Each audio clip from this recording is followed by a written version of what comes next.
Aim right, achieve big at KR Mangalam University.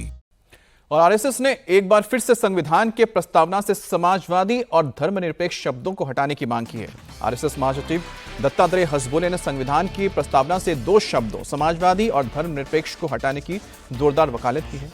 उन्होंने आरोप लगाया कि इंदिरा गांधी की तत्कालीन सरकार ने इमरजेंसी के दौरान संविधान में इन दो शब्दों को जोड़ दिया था।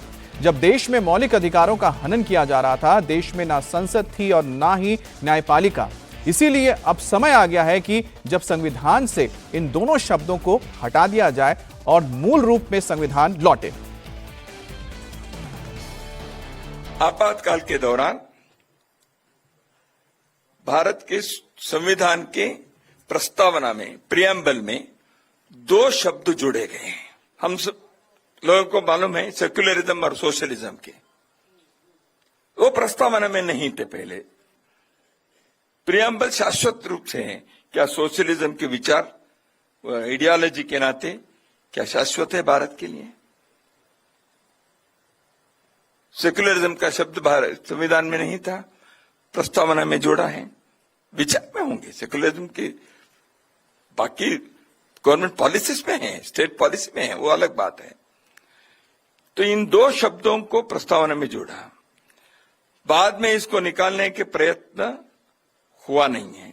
चर्चा हुई, दोनों प्रकार के आर्गुमेंट्स हुए, तो क्या वो रहनी चाहिए प्रस्तावना में?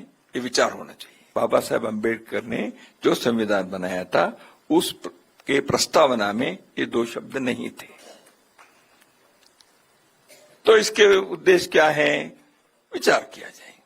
इस इमरजेंसी में जब देश के मौलिक अधिकार नहीं थे, देश के संसद नहीं था, न्यायांग पंगु बन गया था, उस समय आपने इसको जोड़ दिया। तो इसलिए ऐसे कई बातें आज भी समीक्षा करने के लिए हैं और इमरजेंसी के सीखे हुए चीजों को हम अपने हृदय में धारण करें। और संघ के महासचिव हसबोले ने आपातकाल के दिनों की याद करते हुए कहा कि इस दौरान हजारों लोगों को जेल में डाला गया था, उन पर अत्याचार किए गए थे, न्यायपालिका और मीडिया की स्वतंत्रता भी खत्म कर दी गई थी और बड़े पैमाने पर जबरन नसबंदी की गई थी। उन्होंने कहा कि जिन लोगों ने ऐसी चीजें की थी वो आज संविधान के प्रति लेकर घूम रहे हैं और संविधान की प्रति लेकर घूमने वाले अभी तक माफी नहीं मांगी इन्होंने।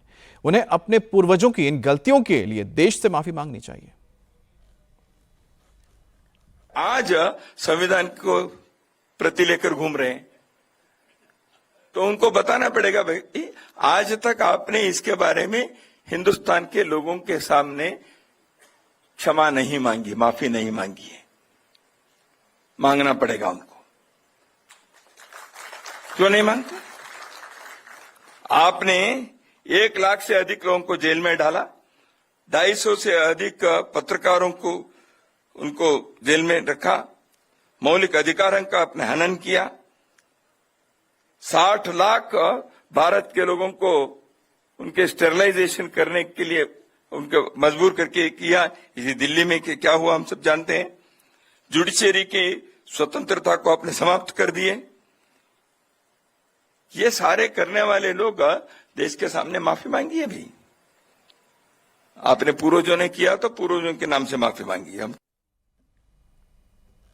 और संविधान से धर्मनिरपेक्ष और समाजवाद शब्दों के हटाने वाले संघ की मांग पर कांग्रेस ने पलटवार किया है। कांग्रेस की तरफ से सोशल मीडिया पर पोस्ट करके कहा गया कि बीजेपी और आरएसएस हमेशा से ही संविधान विरोधी रही है। कांग्रेस ने कहा है कि आरएसएस बीजेपी बाबा साहब के संविधान को खत्म करने की साजिश कर रहे हैं।